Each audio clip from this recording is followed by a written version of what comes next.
우리 하나님 말씀 보겠습니다. 하나님 말씀 누가복음 7장 1절에서 11절까지 말씀입니다.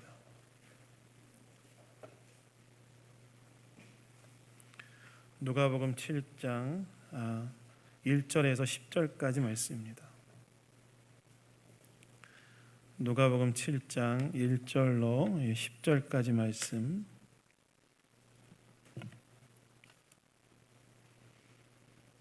다 찾으셨으면 저와 교독하도록 하겠습니다. 예수께서 모든 말씀을 백성에게 들려주시기를 마치신 후에 가버나움으로 들어가시니라. 예수의 소문을 듣고 유대인의 장로 몇 사람을 예수께 보내어 오셔서 그 종을 구해주시기를 청한지라.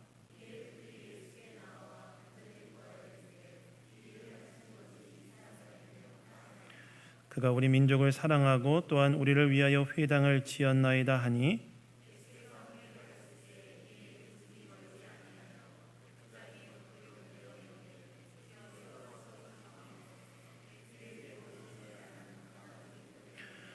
그러므로 내가 주께 나아가기도 감당하지 못할 줄을 알았나이다. 말씀만 하사 내 하인을 낫게 하소서.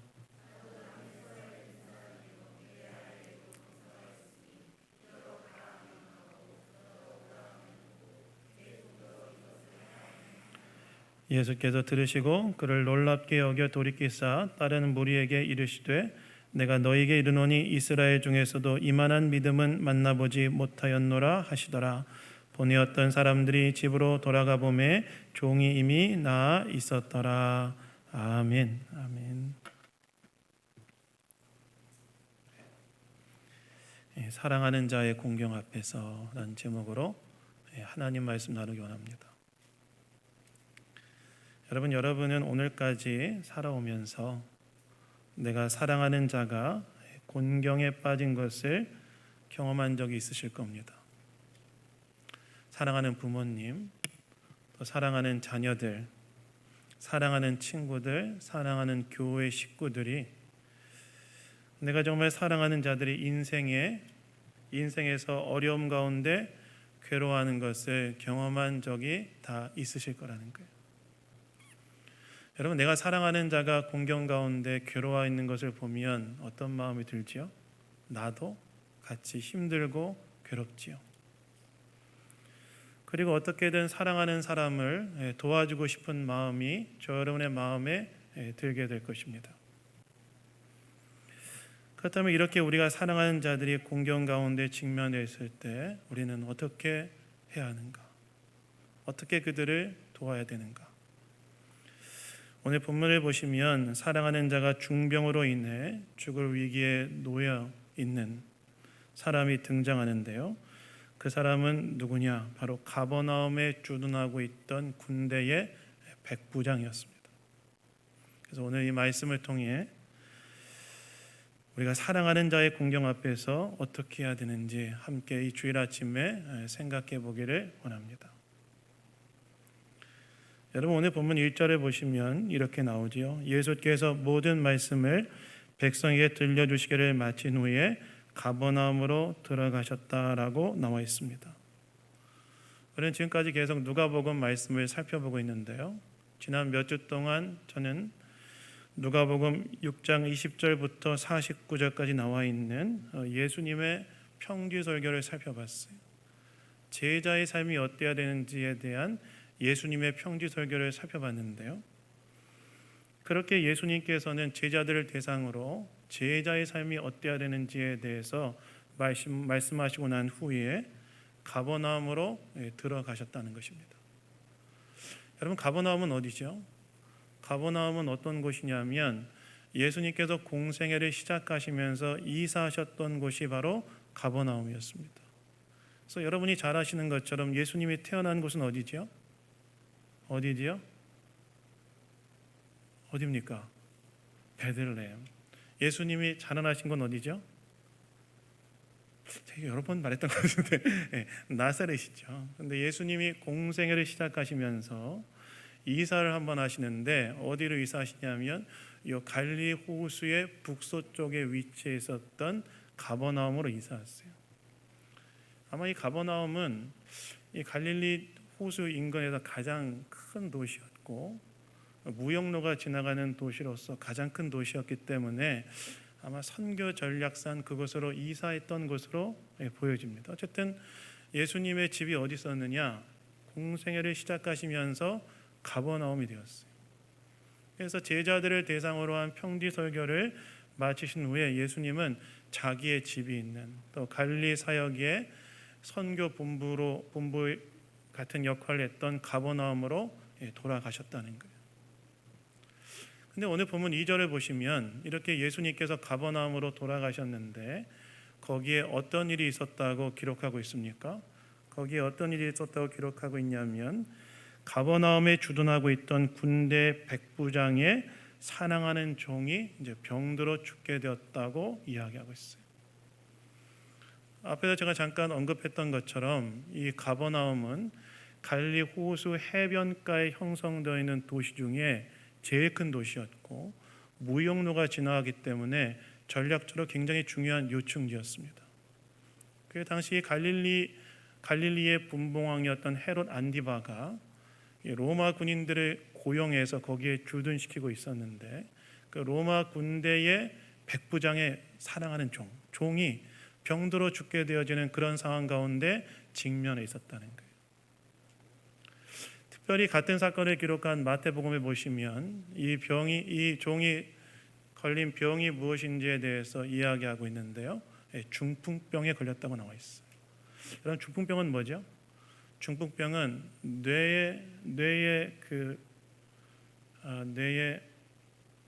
뭐라고 하죠? 제가 지금 기억이 안 나는데 뇌혈관이 막히거나 터져서 생겨난 병인데 아마 이 종은 죽게 된 상태 가운데 있는 위급한 상황이었던 것으로 보아서 뇌혈관이 막혔다기보다는 터져서 굉장히 죽음의 상황에 직면해 있는 그런 위급한 상황이었던 것으로 보여집니다. 그러니까 백부장의 종이 뇌혈관이 터져서 아마 죽음의 그 위기에 직면한 그런 위급한 상황에 놓여 있었던 것으로 보인다는 거예요. 그래서 오늘 본문을 보시면 이렇게 종이 중병으로 인해 위급한 상황에 놓이게 되자 백부장이 어떻게 했다고 나옵니까? 3절에 보시면 예수의 소문을 듣고 유대인의 장로들 몇 사람을 예수님께 보내서 오셔서 그 종을 구해 주시기를 청했다고 나와 있어요. 아마 이 백부장은 가버나움에 있었던 이 백부장은 예수님에 대한 소문, 우리 누가복음을 쭉 살펴봤던 것처럼 예수님께서는 당대 불치병이었던 나병, 중풍병, 손 마른 자, 각색 병든 자들을 치료하셨다는 소문을 들었을 거예요. 그리고 예수님이라면 내 종의 이 병을 치료해 줄 수 있을 것이라는 믿음이 생겼기 때문에 그는 어떻게 하냐? 유대의 장로들 몇 사람을 예수님께 보내어서 오셔서 내 종을 치료해 달라고 요청을 했다는 것입니다. 그런데 여러분, 여기 우리 한 가지 질문이 있죠. 어떤 질문이 있습니까? 왜 백부장은 자기의 종을 위해서 이렇게까지 적극적으로 움직였냐는 거예요. 사실 여러분, 종이란 단어는 헬라어로 이제 둘로스라는 단어가 쓰여졌는데 이것은 여러분 쉽게 말하면 노예라는 단어입니다. 여러분, 고대 사회에서 노예는 어떤 존재였습니까? 고대 사회에서 노예는 물건과 같이 사고 파는 존재였어요. 사실 인간으로 잘 대접받기 어려운 존재가 노예였습니다.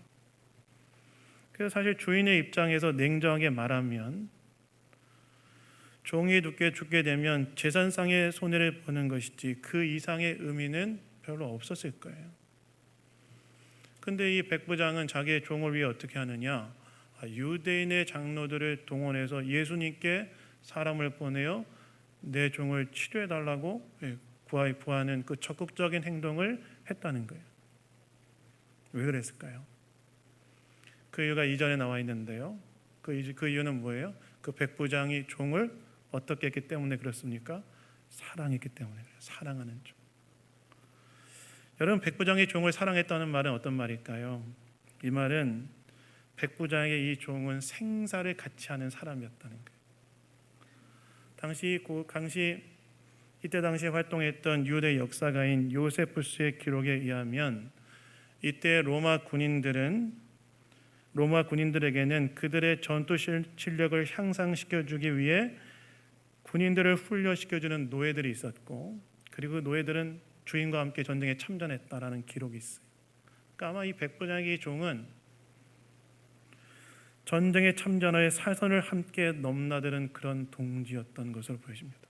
그러니까 어때? 전쟁 한복판에서 막 자기 등 뒤를 맡기고, 어쩌면 이 종은 이 백부장이 위험한 상황에서 그를 여러 번 구해주는 일도 했을지도 모릅니다. 그러니까 이 백부장에게 이 종은 어떤 존재였겠어요? 너무나 귀한 존재였겠죠. 너무나 귀한 사람이었다는 거예요.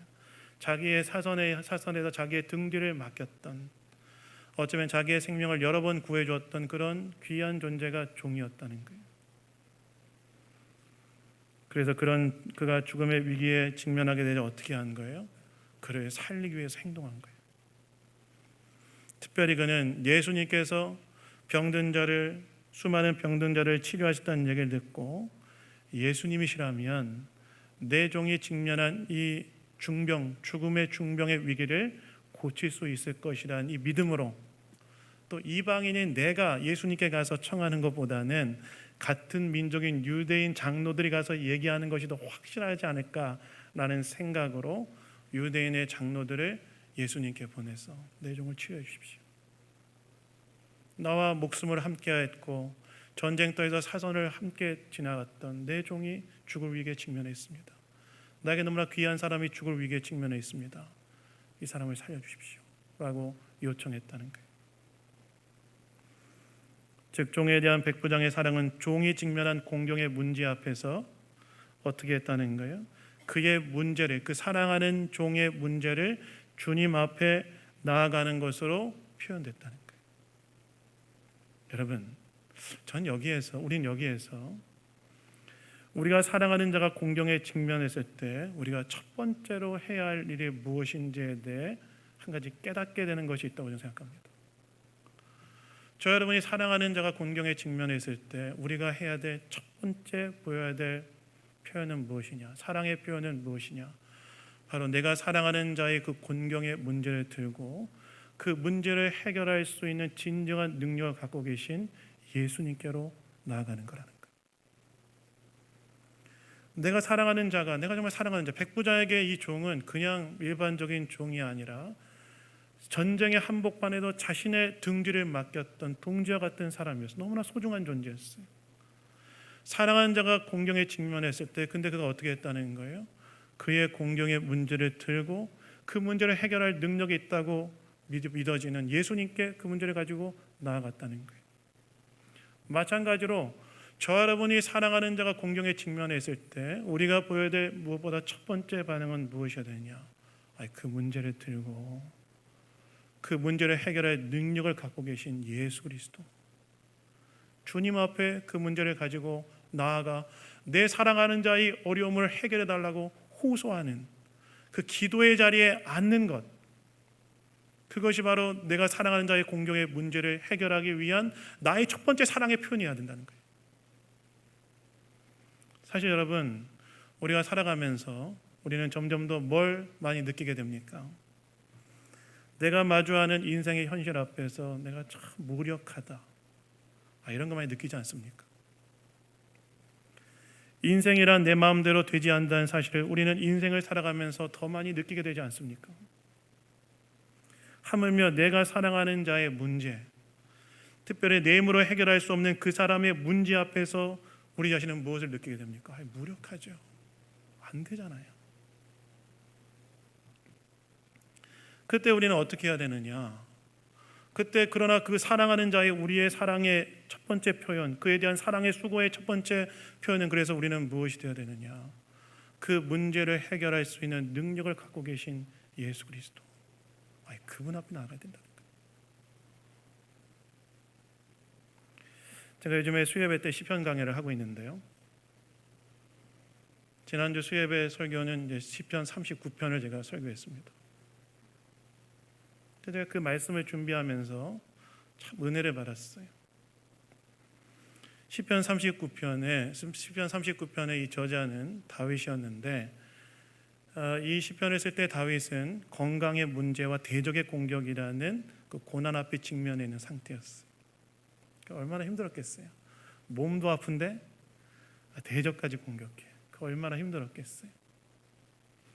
근데 그 시편 39편에 보시면 다윗이 어떻게 하면서 이 시편 39편을 시작하냐면 내가 입술로 죄를 범하지 않겠다 이렇게 시작해요. 그 말은 어떤 말이냐면 내가 이렇게 고통의 한복판에 있지만 이것으로 인해 하나님에 대한 원망과 불평의 말을 하지 않겠다라는 결단으로 시작해요. 그리고 난 다음에 기도를 하기 시작하는데 그가 뭐라고 기도하느냐? 기도의 내용이 참 묘해요. 뭐라고 기도하느냐? 다윗이 뭐라고 기도하냐면 하나님께 기도하는데 이 고통의 한복판에서 그가 뭐라고 하나님께 기도하냐면 내 인생의 날들이 얼마나 남았는지를 나로 하여금 깨닫게 하셔서 내 인생이 얼마나 덧없는지를 알게 해주시고, 두 번째로 뭐라고 기도하냐면 내 인생의 가장 전성기라는 것이 사실은 한 번의 호흡에 불과하는 허망한 것이라는 사실을 깨닫게 해달라고 기도하고, 마지막으로 뭐라고 기도하냐면 내가 인생에서 살아오면서 성취한 모든 것들, 그게 돈이든 지위든 권세든 그 모든 것이 허무하고 덧없다는 사실을 깨닫게 해달라고 기도합니다. 그래서 저는 참 이상했어요. 고통의 현장의 한복판에 있다면 우리가 그 고통의 현장의 한복판에서 드려야 될 일반적인 반응은 무엇일까요? 도와달라는 거겠죠. 근데 다윗은 나는 입술로 죄를 범하지 않겠다고 기도한 후에, 결단한 후에 뭐라고 기도하냐면 내 인생의 날들과 내 인생에서 성취한 모든 것들이 덧없다는 사실을 깨닫게 해달라고 하나님께 기도해요. 그 참 이상했어요. 근데 제가 그 시편 39편을 묵상하다가 7절 말씀에서 왜 그렇게 다윗이 기도했는지가 이해하게 됐는데, 그 39편 7절에 보면 다윗이 뭐라고 말하냐면 이렇게 말합니다. 한번 들어보십시오. 주여, 이제 내가 무엇을 바라리요? 나의 소망은 주께 있나이다. 이렇게 말합니다. 즉 다윗은 자신의 곤동의 한복판에서 자신의 인생의 날들과 자신의 성취한 모든 것들이 덧없다는 사실을 하나님께 깨닫게 해달라고 했던 이유는 자신의 인생의 진정한 소망은 나의 인생에 남은 날들과 내가 인생에서 성취한 것들에 있는 것이 아니라 하나님께 있다는 사실을 또 선명하게 깨닫게 해달라고 하기 위해서 내 인생의 모든 것들이 덧없다는 사실을 더 분명하게 깨닫게 해달라고 기도했다는 거예요. 무슨 말입니까? 다윗은 자신의 직면한 삶의 문제 앞에서 그 문제를 해결한 진정한 소망은 온전히 하나님께 있다는 사실을 고백했다는 거예요. 마찬가지라는 거예요. 우리가 사랑하는 자의 삶의 공경 앞에서 우리는 어떻게 해야 되느냐? 우리가 알지 않습니까? 우리 참 무력하다는 느낌을 우리 사랑하는 자의 문제 앞에 느낄 때가 있지 않습니까? 그때 우리는 어떻게 해야 되느냐? 그 문제를 해결하신 능력을 갖고 계신 주님 앞에 나아가서 엎드려야 된다는 거예요. 나는 못합니다, 주님. 그러나 주님은 하실 수 있습니다. 그것이 바로 그 사랑하는 자가 직면한 공경 앞에서 우리가 감당해야 될 사랑의 수고, 그 사랑하는 자에 대한 우리의 사랑의 1차적인 표현이어야 된다는 거예요. 그래서 한번 돌아보십시오. 여러분 주변에 내 사랑하는 자가 공경 가운데 직면했을 때 나는 어떻게 그 사랑을 표현하고 있는가를 한번 돌아보십시오. 내가 해결할 수 없는, 내 힘으로 해결할 수 있다면 좋겠지만 내 힘으로 해결할 수 없는 내 사랑하는 자가 직면한 공경 앞에 나는 어떻게 그 사랑을 표현하고 있는가를 돌아보십시오. 주님은 어떻게 하기 원하시느냐? 그 문제를 가지고 계신, 그 문제를 해결할 능력을 갖고 계신 주님 앞에 나와 엎드리길 원하신다. 여러분, 기독교 사상사에 결정적인 역할을 했던 사람 중에 어거스틴이라는 교부가 있습니다. 아우구스티누스라는 사람이 있죠. 근데 사실 이 어거스틴이 젊었을 때 아주 매우 방탕한 삶을 살았습니다. 그래서 그는 마니교에 심취하고 플라톤 철학에 심취했을 뿐만이 아니라 아주 도덕적으로 굉장히 방탕한 삶을 살았어요. 그런데 그런 그가 회심하고 변화되어서 기독교의 교회 역사 속에서 매우 중요한 역할을 하는 사람이 되었는데, 그렇게 그가 변화될 수 있었던 이면에는 뭐가 있었냐면, 여러분이 잘 아는 것처럼 그의 어머니 모니카의 끊임없는 기도가 있었어요. 근데 여러분, 이 사실은 우리가 다 알고 있는데 그 중간에 있었던 이야기는 왜 잘 모르는 것 같아요. 근데 모니카가 자기의 아들을 위해서 아들의 방탕한 삶을 보면서 기도하는데 한 10년쯤 기도하다가 아들이 변화되지 않은 현실 앞에서 너무 답답한 마음이 어떡하냐면 그 교구의 교구 목사이자 위대한 신학자였던 암브로시우스를 찾아갑니다. 너무 답답하니까. 10년 기도했는데 아들이 여전히 똑같은 삶을 보이니까 너무나 답답해서 그 암브로시우스를 찾아갑니다. 근데 그 암브로시우스가 모니카의 말을 딱 듣더니 두 가지를 이야기해요. 뭐라고 얘기하냐? 자매님, 하나님의 때가 있습니다. 이게 첫 번째 말이었고요. 두 번째는 이렇게 말해줍니다. 눈물로 기도하는 어머니가 있는 아들은 결코 망하지 않을 것입니다. 이렇게 말해줘요. 그리고 이 모니카가 이렇게 이 말에 힘을 얻고 다시 기도하기 시작하는데, 그로부터 4년의 시간이 지난 후에 어거스틴은 회심하여 33살에 이제 회심하여 하나님께로 돌아옵니다. 그리고 난 다음에 그가 오랜 시간이 지난 후에 자신의 그 참회 기간에 대하여 썼던 내용들이 기록된 참회록의 책을 보면 자신이 이렇게 변할 수 있었던 것에 이면에 뭐가 있었다고 이야기하냐면 어머니의 기도가 있었다. 이렇게 한번 들어보시죠. 그래서 그가 뭐라고 썼는지 한번 들어보시죠. 이렇게 썼습니다. 들어보십시오. 지극히 높은 곳에 계신 하나님이시여, 나를 위해 펼쳐주신 당신의 손은 이 깊은 흑암으로부터 나를 건져주었습니다. 이는 나의 어머니가 무릎 꿇고 눈물로 당신께 기도드린 까닭입니다. 당신의 신실한 여종인 나의 어머니는 보통 어머니들이 죽은 자식을 위해 우는 것보다 살아있는 나를 위해서 더 많이 울었습니다. 이는 어머니께서 당신을 통하여 얻은 신앙과 영적 능력으로 나의 영적 죽음을 보았기 때문이었습니다. 어머니께서 늘 기도하는 곳은 눈물로 바닥이 흥건히 접곤하였습니다. 하나님은 자식을 위해 흘린 눈물의 기도를 들어주셨고 그 눈물을 멸시하지 않으셨습니다. 이렇게 그가 고백해요. 그래서 여러분, 사랑하는 자가 공경에 직면했을 때 우리가 보여야 될 사랑의 표현, 우리가 감당해야 될 사랑의 수고는 무엇이냐?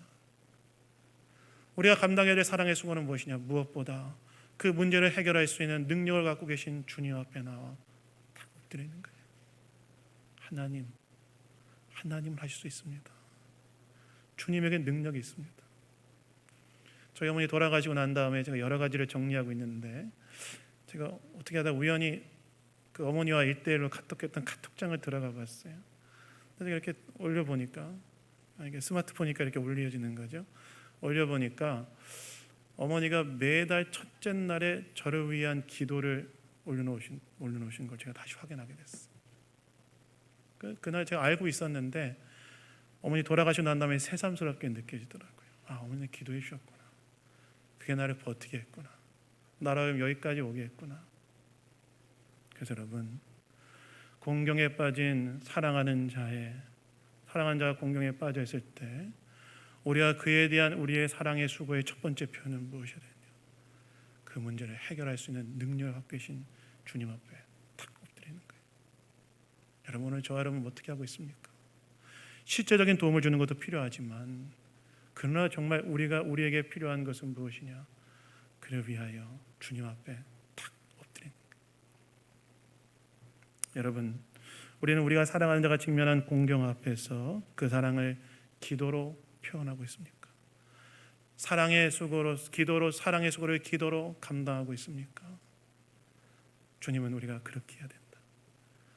너희 사랑하는 자의 공경에 빠져 있을 때 너희의 사랑의 수고의 1차적인 표현은 내 앞에 나와 기도하는 것이어야 된다 라고 말씀하고 있습니다.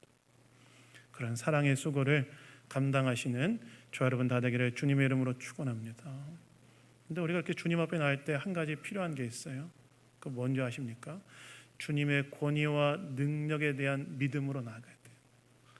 오늘 말씀을 보시면 예수님이 유대인 장로들의 이야기를 듣고 백부장의 집 가까이 갔을 때 백부장이 벗들을 보내서 예수님께 다른 말을 하는데 뭐라고 합니까? 3절에서는 우리 집에 오십시오 라고 얘기했는데 4절에서는 6절에서는 우리 집에 오지 마십시오. 주님이 우리 집에 오시는 걸 내가 감당하지 못하겠습니다. 이렇게 말해요. 특별히 주님께 우리 집에 들어오시는 것도 감당하지 못하지만 7절에 보시면 내가 주님께 나아가는 것도 감당하지 못하겠다고 말해요. 여러분, 내가 누군가 우리 집에 모시는 것도 내가 감당하지 못하겠고 내가 그분을 만나게 나가는 것도 감당하지 못하겠다는 말은 그 사람에 대해서 내가 어떻게 된다는 거예요? 굉장히 높이 대한다는 거죠. 아마 이 백부장은 예수님을 모시고 오게 해달라고 청하고 난 다음에 그 시간적인 차이 속에서 예수님이 어떤 분이신지를 다시 새롭게 깨닫게 된 것 같아요. 저분은 내가 감당할 수 없는 분이시다. 그리고 난 다음에 뭐라고 또 얘기하냐면 또 뭐라고 이야기하냐면 이렇게 얘기하죠. 7절 후반부에 보시면 말씀만 하사 내 하인을 낫게 하소서. 나도 남의 수하에 든 사람이요 내 아래도 병사가 있으니 이더러 가라 하면 가고 저더러 오라 하면 오고 내 정도로 이것을 하라 하면 하나이다. 이 말은 무슨 말이냐면 나도 수하이고 너 내 아래도 수하가 있어서 말만 하면 그대로 하는 것처럼 예수님 당신은 말씀만 하셔도 그것이 시공간을 초월해 그 말씀의 능력이 현실이 되게 하시는 분이시니까 현실이 되게 하시는 분이라는 이야기를 했다는 거예요. 즉 그는 예수님의 권위와 능력을 철저하게 인정했다는 거예요. 예수님은 어떤 분이시냐? 예수님은 정말 높이 보이신 분이시고 그분은 말씀으로도 시공간을 초월하여 당신의 능력을 실현할 수 있는 분이시다. 이렇게 고백했다는 거예요. 이방인이었지만 유대인들보다 더 놀라운 믿음을 예수님 앞에 고백했다는 거예요. 여러분, 이건 뭘 말할까요? 그것은 뭘 말하냐면 우리가 사랑하는 자가 직면한 삶의 공경의 문제를 들고 주님 앞에 나아갈 때 우리 안에 어떤 믿음이 있어야 된다는 거예요? 주님은 내 사랑하는 자가 직면한 공경의 문제를 해결해낼 수 있는 권위와 능력을 갖고 계신 분이라는 믿음으로 나아가야 된다는 거예요. 히브리서 기자가 그래서 뭐라고 말합니까? 하나님께 나아가는 자는 반드시 하나님이 계시다는 것과 자기를 찾는 자에게 상 주시는 분임을 믿어야 된다. 그 믿음으로 하나님께 나아가야 된다라고 이야기하지 않습니까? 실제로 마태복음에 보시면 예수님께서 그에게 뭐라고 말씀하셨어요? 이렇게 고백하니까 그 백부장이 뭐라고 말씀하시냐면 가라, 네 믿은 대로 될지어다. 그래서 여러분, 우리가 사랑하는 자의 공경을 위해 기도할 때 우리 안에 어떤 믿음이 있어야 되느냐? 예수님은 그 문제를 해결할 수 있는 권위와 능력이 있다는 믿음으로 주님 앞에 나아가야 한다는 것입니다. 어머니께서 소천하신 지 3주가 되었습니다. 어머니의 죽음에 대해 이런저런 생각들이 자연스럽게 들고 제 안에 정리되기 시작합니다. 제가 감사한 게 있어요. 뭐 감사하냐? 하나님께서 어머니께서 생을 마무리하시는 과정 속에서 내가 기도했던 것들을 응답해 주신 게 참 감사했어요. 제가 어머니의 생이 마무리되면서 제가 하나님께 올려드렸던 기도는 가족 친지들과 인사하고 생을 마무리하게 해달라고 기도하고 예수님에 대한 분명한 믿음을 가지고 천국 소망으로 생을 마무리하게 해달라고 기도했어요. 근데 저희 어머니가 대학병원에서 나오시고 요양병원에 들어간 지 한 달 조금 넘어서 돌아가셨는데 그 한 달 동안 진짜 모든 가족 친지들이 어머니를 만나러 왔어요. 모든 가족 친지들이 다 요양병원에 계신 어머니를 만나러 왔어요. 그게 너무 감사했고, 두 번째는 뭐 감사했냐면 그 예수님의 믿음으로 가게 해달라고 제가 기도드렸는데 제가 맥주 감사절 특세 기간 동안에 저희 어머니가 소천하셨는데 수요일 날 오후에 위독하시다 해서 갔어요. 제가 어머니를 딱 보니까 의식이 아직은 있었고 특세 끝나고 돌아가실 거라는 생각이 들어서 다시 돌아왔는데 목요일 특세를 끝내고 다시 새벽에 전화 온 거예요. 어머니도 그래서 갔어요. 그리고 그 다음날 돌아가셨는데 간병사가 뭐라고 얘기하냐면 수요일 밤에서 목요일로 넘어가는 그 밤에 어머니에게 있었던 일에 대해 저에게 얘기해 주는데 어머니가 그 수요일 밤에서 목요일 새벽으로 넘어가는 그 시간에 하나님께 기도했대요. 하나님, 날 붙들어 주십시오. 하나님 날 도와주십시오. 근데 어머니가 부르짖고 기도하니까 그 옆에 있는 간병사님이 아마 어머니가 이제 생애 마지막에 이제 하나님 붙들고 기도하니까 그게 좀 컸나 봐요. 듣기 불편했는지 그 간병사가 저희 어머니에게 뭐라고 얘기했냐면 이렇게 얘기했대요. 소리를 지르는데 하나님이 어디 있어? 이렇게 얘기했대요. 참 왜 그랬는지도 제가 왜 그렇게 했는지 좀 기분이 안 좋았는데, 근데 그때 저희 어머니가 그 얘기를 딱 듣고 했던 반응이 뭐였는가? 그 간병사가 얘기해 주는데 하나님이 어디 있어? 라고 하니까 저희 어머니가 그 간병사를 향해 하나님이 왜 없어? 하나님 계셔. 하나님 살아계셔. 그게 딱 되받아졌다는 거예요. 그리고 믿음으로 기도하셨대요. 근데 그 얘기 제가 딱 듣는 순간 어머니가 의식을 잃어가는 생애의 마지막 끄트머리에도 예수님에 대한 믿음으로 가셨구나. 그래서 기도에 응답하신 것에 대해 감사했어요. 돌아보니 그렇더라고요. 무슨 말이에요? 사랑하는 자가 직면한 공경의 문제를 붙들고 기도할 때 그분은 그 기도를 들으시고 또 이루어 가시는 그런 분이시라는 겁니다. 그래서 여러분, 우리는 사랑하는 자가 공경에 직면했을 때 우리는 어떻게 해야 되느냐? 여러분, 먼저 무엇보다 그 사랑의 표현은 그가 직면한 공경의 문제를 붙들고 주님 앞에 나 엎드리라는 것을 기억하십시오. 주님 앞에 엎드리십시오. 딱 엎드리십시오. 주님은 하실 수 있습니다. 은혜 내려주십시오. 그리고 주님 앞에 나갈 때 주님, 당신에게는 이걸 해결할 수 있는 권위와 능력이 있으십니다. 주님께는 있습니다. 이 믿음으로 나아가 엎드리십시오. 그리고 주님이 하실 일들을 기대하십시오. 이것을 통하여 사랑하는 자가 공경 가운데 벗어나는 그런 은혜, 하나님 일하심을 경험해 가시는 저 여러분 다 되기를 주님의 이름으로 축원합니다. 여러분 어떻게 하고 계십니까? 사랑하는 자의 공경 앞에 어떻게 하고 계십니까? 돌아보시고 결단하시고 주님 앞에 나아가시는 사랑하는 모든 양문교회 교우들 다 되기를 예수님 이름으로 축원합니다. 잠깐 기도하겠습니다. 하나님 아버지 감사합니다. 오늘도 말씀을 통해 우리에게 이야기해 주시니 감사드립니다. 사랑한 자의 공경 앞에서 주님의 권위와 능력을 신뢰하며 사랑한 자의 공경의 문제를 붙들고 주님의 거룩한 존전 앞에 나아가 엎드려 간구하는 이를 통하여 주님의 은혜를 덧입고 주님의 일하심을 경험하는 우리 모두가 다 될 수 있도록 역사하여 주시옵소서. 모든 것 주님께 감사드리며 우리를 구원하신 예수 그리스도의 이름으로 기도드렸습니다. 아멘.